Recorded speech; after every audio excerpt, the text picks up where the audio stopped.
This is Marilyn, and I love stories. Some of you know I studied children's literature. I was an English teacher, but I fell in love with children's literature, and I studied children's literature, and I still love some of the stories. And some of those stories, which were really written for children, are just as much fun to listen to as adults. So I have several stories today that I'm going to read you, and they have to do with people's lives, in this case, women's lives. I've always loved biographies and stories of people's lives, and so these are three of my favorite stories. Just sit back and listen. The first one is called 7 Brave Women. It's written by Betsy Hearn, who is a librarian, and it's written from the point of view of a young teenager. She dedicated it to all the brave women and to their brave men as well. And she wrote an introduction. This is from the point of view of a young girl. In the old days, history books marked time by the wars that men fought. The United States began with the Revolutionary War. Then there was the War of 1812, the Civil War, the Spanish-American War, the First World War, the Second World War, the Korean War, and the Vietnam War. But there are other ways to tell time. My mother does not believe that wars should be fought at all. She says his story should be her story too. And she tells stories about all the women in our family who made history by not fighting in wars. Chapter 1. My great-great-great-grandmother did great things. Elizabeth lived during the Revolutionary War, but she did not fight in it. She crossed the mountains from Switzerland, and then she crossed the sea to Philadelphia in a wooden sailboat. Her 1-year-old child and her 2-year-old child came with her. On the boat, she was pregnant with her 3rd baby. The food was bad. It was hard to sleep with all the babies crying. There were no bathrooms, but there were huge waves that rocked the boat back and forth, back and forth. Elizabeth was sick all the time. Sometimes she thought she would die, but she survived and had 7 more children. Elizabeth was a Mennonite. She wore plain clothes and worshiped God in strict ways. When she prayed, she knelt beside the bed and covered her head with a clean handkerchief.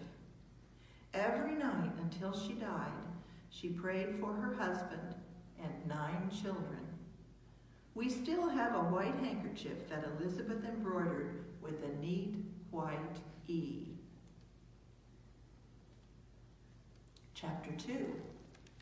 My great-great-grandmother did great things. Eliza lived during the War of 1812 and the Civil War, but she did not fight in them. Instead, she moved to Ohio in a covered wagon. Her parents spoke German, but she learned English. Her parents were Mennonites, but she married a man who was not a Mennonite. She worked on a farm all her life. Even when she was tired or mad or lonely, she had to work hard. She kept a herd of sheep and made blankets from their wool. We still have her spinning wheel. She made a quilt so big it covers my bedroom wall. The stitches are so small you can hardly see them. She made candles and soap and bread and butter and jam and everything else that now you can buy at the store. She made medicine from herbs and helped her neighbors have their babies. Once, a sharp knife slipped and cut her finger open. She used the other hand to sew it up with a needle and thread. Eliza lived to be 99 years old. She grew up riding a horse and buggy, and she saw pictures of airplanes flying people through the sky before she died. Chapter 3. My great-grandmother did great things. Nellie lived during the Spanish-American War, but she did not fight in it. She worked on her mother's farm and rode her horse on a real saddle instead of the silly side saddles that girls were supposed to use then. She loved to paint and draw, but there was no art teacher nearby. After she finished her chores on Friday morning, she rode all day to the nearest town and took art lessons from a woman who lived there. The next day, she rode all the way home in time to do Saturday's chores in the evening. She married a preacher and planted a garden and had children and took care of her old mother, my great-great-grandmother Eliza. But she had no more time to paint pictures. Instead, she painted the china that her family ate on. We still have plates and cups and saucers and bowls, all painted with beautiful garden flowers. Chapter 4. Another of my great-grandmothers did great things. Helen lived during World War I, but she did not fight in it. My great-grandmother was brave enough to go to medical school when it was hard for women to become doctors. Then she went to India as a missionary, but she did not save souls. She saved bodies. My great-grandmother started a hospital just for women. She delivered even more babies than my great-great-grandmother Eliza did, and also had 4 babies of her own. I still have the brass teapot my great-grandmother used and the statue of a wise Indian beggar that she looked at while she drank her tea. There were many diseases among poor women she treated in the hospital, and my great-grandmother Helen died young.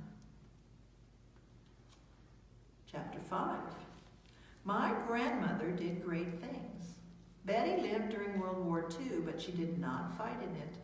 She took fencing just for fun and played basketball on the first girls' team in her state and went to France to take harp lessons from a famous harpist there.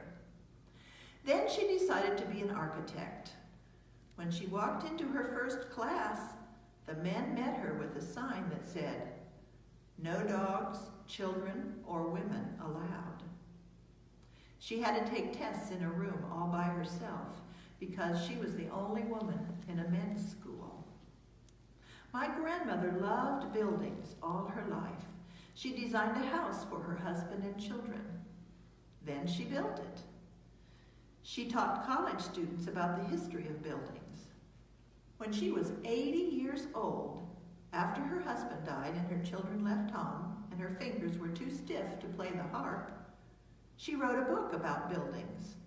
Everyone loved her book. So she wrote another one about builders. That book was published when she was 89 years old. Taking a walk with my grandmother made you look at the walls and windows in a new way.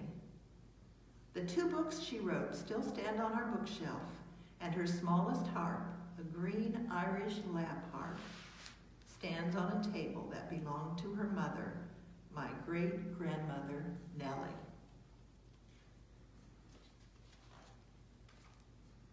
Chapter 6. My other grandmother did great things too. Margaret lived during the Korean War, but she did not fight in it. From the day she was born till the day she died, she lived in the same house on Queens Boulevard in New York City. Margaret never finished high school or went to college, but she was smart. Her husband died when her 2 children were babies. She got a job as a secretary and took care of her sick father, her old mother, her 6 younger brothers and sisters, and her 2 children. When she was the only one left in the house on Queens Boulevard, she took in dogs and cats that had been left to starve in the street. We don't have any of my grandmother Margaret's things because she didn't have much herself. But we have what was most precious to her, my father. Chapter 7. My mother does great things. She lived during the Vietnam War, but she did not fight in it. My mother read newspaper stories about the war, and she saw TV stories about the war. In forests halfway across the world, she said, the Vietnam War killed women and children who were no one's enemies. Those women and children could have been us, she said, if we had lived there. My mother grew up in a pine forest in Alabama. Since there was nobody else to play with, she made up stories to keep herself company. She remembered stories that she heard, and she learned stories that she read. When she grew up, she told stories to children in libraries. She told them 1 billion stories from all over the world, stories about Brer Rabbit and Baba Yaga, and Babe the Blue Ox, and Balder, and Bellerophon, and Banshees, and Brahmins, and Beauty and the Beast, and Blue Jay, and Beowulf, and Juan Bobo, and the Baal Shem Tov. She even sang ballads. And every night she told me stories about the brave women in our family. Stories I can keep forever and pass on to my children. Chapter 8. I am not a woman yet, but I can do great things. I can tell stories and take care of my dog and shoot basketballs and play the flute and study science and draw pictures and sew red patches on my torn jacket. I will make history the way my mother and grandmothers and great-grandmothers and great-great-grandmothers and great-great-great-grandmothers did. There are 1,000,000 ways to be brave. Betsy Hearn has written an author's note at the end of this story, so I'm going to read that to you. This book began with my mother's research into our family history. We know very little about the first Elizabeth, except what is included in a family Bible and a few other old records. She married young. She sailed on the ship Anderson and eventually settled in Womelsdorf, Pennsylvania, where the stone house in which she lived and died is still standing. She bore her 9th child at the age of 50. Her daughter, too, had a child very late in life, as did many women who survived earlier years of childbearing.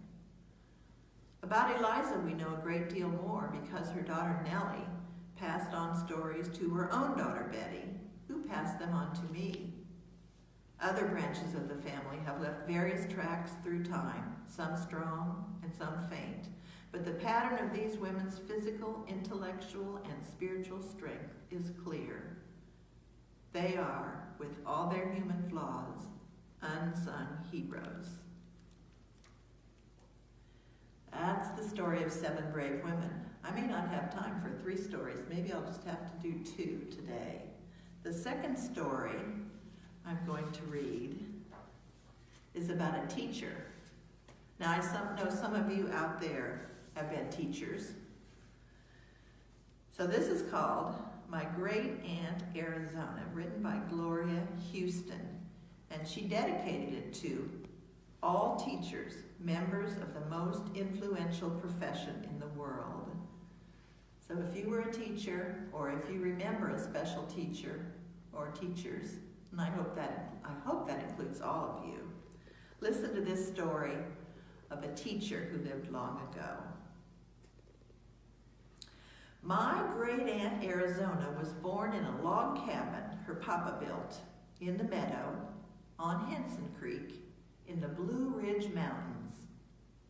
When she was born, the mailman rode across the bridge on his big bay horse with a letter. The letter was from her brother, Galen, who was in the cavalry far away in the west. The letter said, "If the baby is a girl, please name her Arizona, and she will be beautiful like this land." Arizona was a very tall little girl. She wore her long brown hair in braids. She wore long, full dresses and a pretty white apron. She wore high-button shoes and many petticoats, too. Arizona liked to grow flowers. She liked to read and sing and square dance to the music of the fiddler on Saturday night.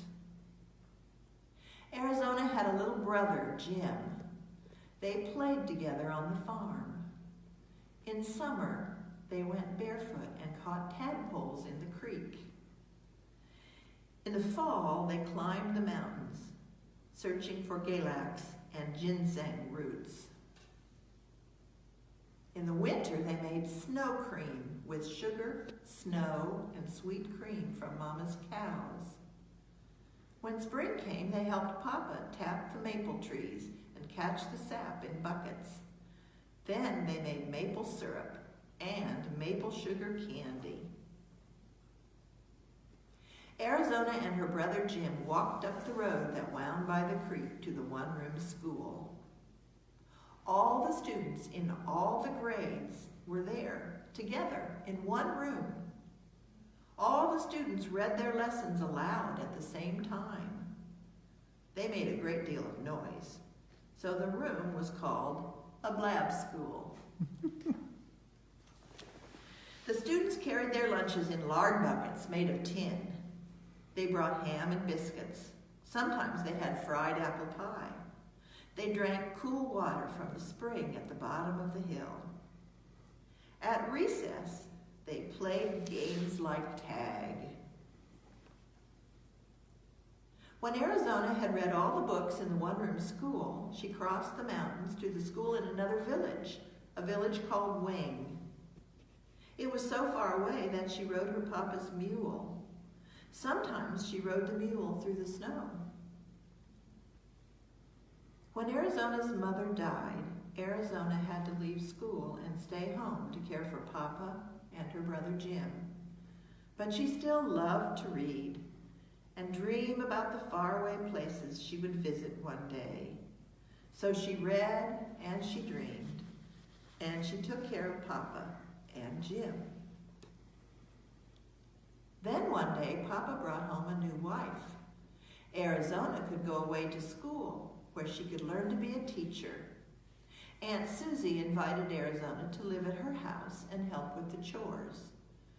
Aunt Susie made her work very hard, but at night Arizona could study and dream of all the faraway places she would visit one day.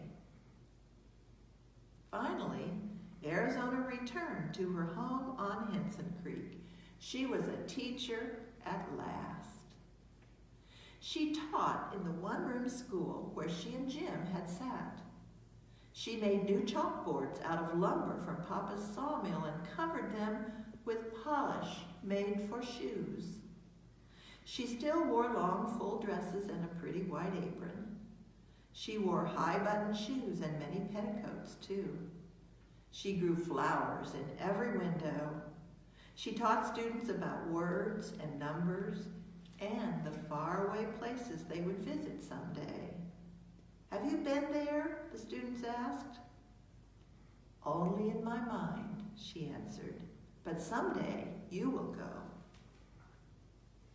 Arizona married the carpenter who helped build the new Riverside School down where Henson Creek joins the river. So Miss Arizona became Mrs. Hughes. And for the rest of her days, she taught fourth grade students who called her Ms. Shoes.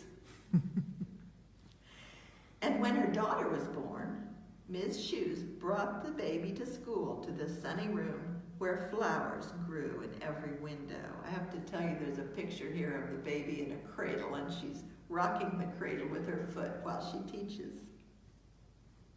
Every year, Arizona had a Christmas tree growing in a pot.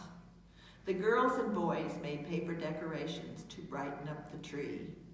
Then they planted their tree at the edge of the schoolyard year after year until the entire playground was lined with living Christmas trees, like soldiers guarding the room where Arizona taught, with her long gray braids wound round her head, with her long full dress and pretty white apron, with her high-button shoes and many petticoats too. The boys and girls who were students in her class had boys and girls who were students in her class. And then they had boys and girls who were students in her class. For 57 years, my great aunt Arizona hugged her students. She hugged them when their work was good, and she hugged them when their work was not. She taught them words and numbers and about the faraway places they would visit someday. Have you been there? They would ask. Only in my mind, she answered. But someday you will go. My great aunt Arizona taught my dad, Jim's only son, and she taught my brother and me in the 4th grade. With her soft white braids wound round her head, she taught us about the faraway places we would visit someday. My great aunt Arizona died on her 93rd birthday, but she goes with me in my mind. A very tall lady in a long full dress and a pretty white apron with her high-button shoes and her many petticoats too. She's always there in a sunny room with many flowers in every window and a hug for me every day. She never did go to the faraway places she taught us about, but my great aunt Arizona travels with me and with those of us whose lives she touched. She goes with us in our minds. I love the way that story ends. Sometimes I almost get choked up because we can go many places in our minds, even if we can't go there in person. And I haven't traveled a lot. Many of you have, I know. There are a lot of people here at Timbercrest who have traveled many places in the world. And I've mostly just traveled in the United States, but I love to hear about and read about and see videos and things about places in other parts of the world. So teachers go with us in our minds, don't they? Well, I have about 5 minutes. I don't know, I have another story. Shall I go ahead and read that one? Okay, I may go over my 30-minute slot a little bit.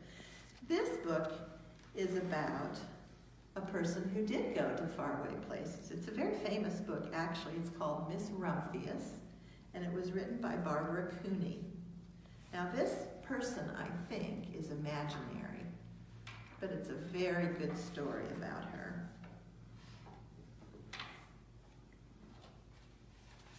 The Lupine Lady lives in a small house overlooking the sea. In between the rocks round her house grow blue and purple and rose-colored flowers.